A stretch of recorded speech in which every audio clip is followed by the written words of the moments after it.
दोस्तों, इस देश में मुसलमानों को बदनाम करना कितना आसान है, इसका अंदाजा भी आपको इस खबर के बाद हो जाएगा। कितनी आसानी से लोग जुर्म करते हैं और जुर्म करके मुसलमानों को फंसा देना चाहते हैं और खुद को इससे बाहर निकाल लेना चाहते हैं।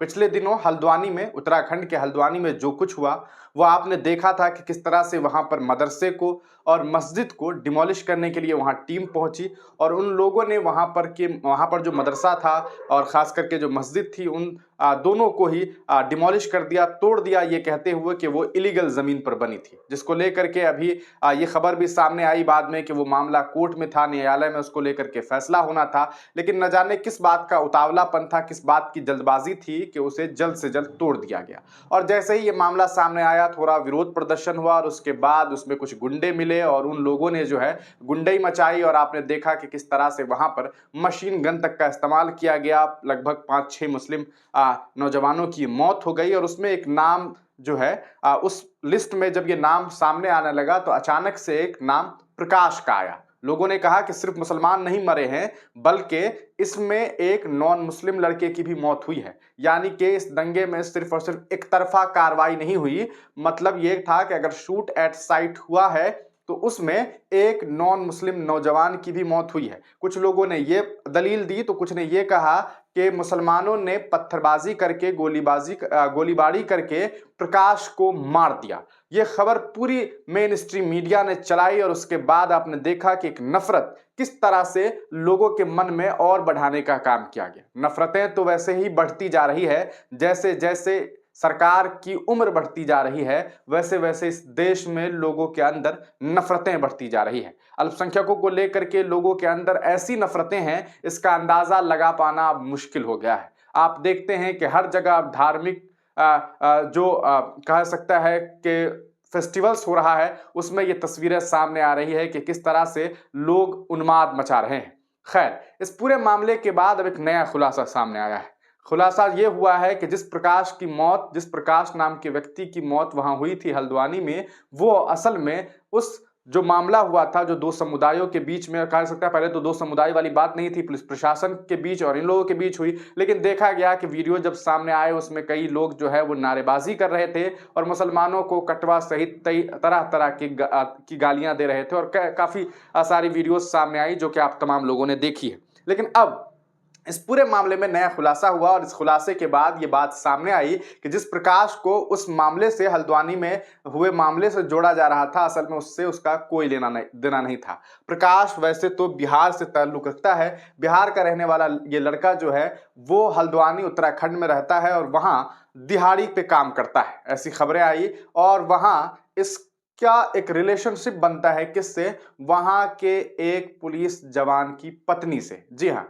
प्रकाश जो है वो वहां के पुलिस प्रशासन से जुड़े हुए एक व्यक्ति है, उनकी पत्नी से इसका लिंक होता है और दोनों एक दूसरे के साथ इंटीमेट होते हैं और उनका वीडियो भी, उस महिला का वीडियो जो है वो ये व्यक्ति बना लेता है और उससे ब्लैकमेल करता रहता है, लगातार ब्लैकमेल करता है। पत्नी पहले डरी रहती है, उसके बाद वो अचानक एक दिन इस पूरे मामले को लेकर के तंग हार करके अपने पुलिस पति को जानकारी देती है कि देखिए ऐसे ऐसे मैं फंस गई हूं, क्या किया जाए। अब मौका देखा जाता है और उस मौके के हिसाब से उसी बीच में, जिस वक्त में ये दंगा फसाद होता है, उसी दरमियान वो पुलिस वाला जो व्यक्ति होता है, जो उस महिला का पति होता है, वो अपने 2-3 रिश्तेदारों के साथ, जिसमें उसका साला भी है और भी कुछ लोग हैं, वे लोग मिल करके प्रकाश की हत्या कर देते हैं। और हत्या करने के बाद इसका नाम जो है उस लिस्ट में ऐड करवा दिया जाता है, जिसमें यह बताया जाता है कि हल्द्वानी में मदरसे और मस्जिद को डिमोलिश करने के बाद जो दंगा भड़का, उसमें, उस वायलेंस में जो है प्रकाश की मौत हो गई है। लेकिन अब नैनीताल के एसएसपी ने इस पूरे मामले का खुलासा किया है और उन्होंने जो जानकारी दी है वो हम आपको बताते हैं। पुलिस ने इसको लेकर के खुलासा किया है, दंगे के आड़ में सिपाही, क्योंकि सिपाही की पत्नी थी ये और उसके साथ जो है इसका रिलेशन था, तो सिपाही और उसके 3 साथियों ने प्रकाश की हत्या कर दी थी। कत्ल में दूसरे समाज के लोगों को फंसवाया। अब पुलिस ने जो है खुलासा किया है। 9 फरवरी को बिहार के रहने वाले प्रकाश का शव हल्द्वानी हिंसा प्रभावित इलाके में मिला था। उस समय यह बताया गया था कि प्रकाश की मौत हल्द्वानी में हुए दंगे के कारण हुई थी। मामले में कई दर्जन लोग हिरासत में थे, मगर अब राज खुल गया है। इस मामले का खुलासा करते हुए एसएसपी नैनीताल ने बताया कि बिहार का प्रकाश हल्द्वानी हिंसा में नहीं मारा गया था, बल्कि उसकी हत्या अवैध संबंधों के चलते हुई थी। और वह अवैध संबंध किसके साथ था भैया?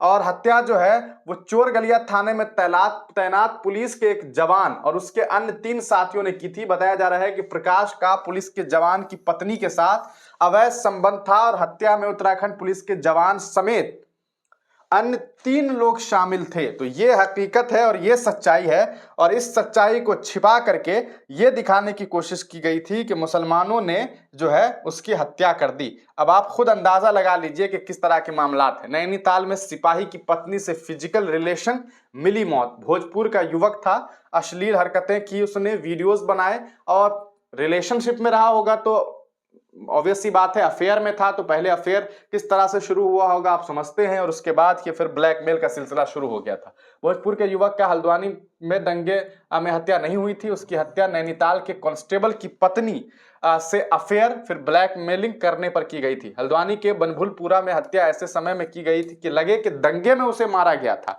दिमाग देख लीजिए पुलिस वाले का। और अब आप खुद अंदाजा लगाइए कि किस तरह से पुलिस जो है मामलों को डिजाइन करती होगी। और उसकी कनपट्टी में 3 गोलियां मारी गई थी, उस व्यक्ति को कनपट्टी में 3 गोलियां मारी थी, और पुलिस ने मामले का खुलासा किया है। अब प्रकाश करीब 3 साल से सितारगंज में रहकर दिहाड़ी पर काम करता था और पुलिस वाले कांस्टेबल जो हैं उनकी पत्नी के साथ अफेयर में था। और नैनीताल के एसएसपी ने बताया कि युवक का नैनीताल पुलिस के सिपाही की पत्नी से अवैध संबंध था। अब आप खुद अंदाजा लगा लीजिए कि पूरा मामला क्या था। और उसके बाद महिला का उसने अश्लील वीडियो बना लिया था, मतलब प्रेम प्रसंग में था, अफेयर में था, और उसके बाद उसने उसका वीडियो बना लिया, और वीडियो बनाने के बाद अब उसे ब्लैकमेल करता था। ये बातें कही गई है। तंग होकर महिला ने अपने अवैध संबंध की बात अपने पति को बता दी। इसके बाद सिपाही ने प्लानिंग के तहत अपने रिश्तेदारों के साथ मिलकर युवक को मार डाला और शव को कहां फेंक दिया भैया?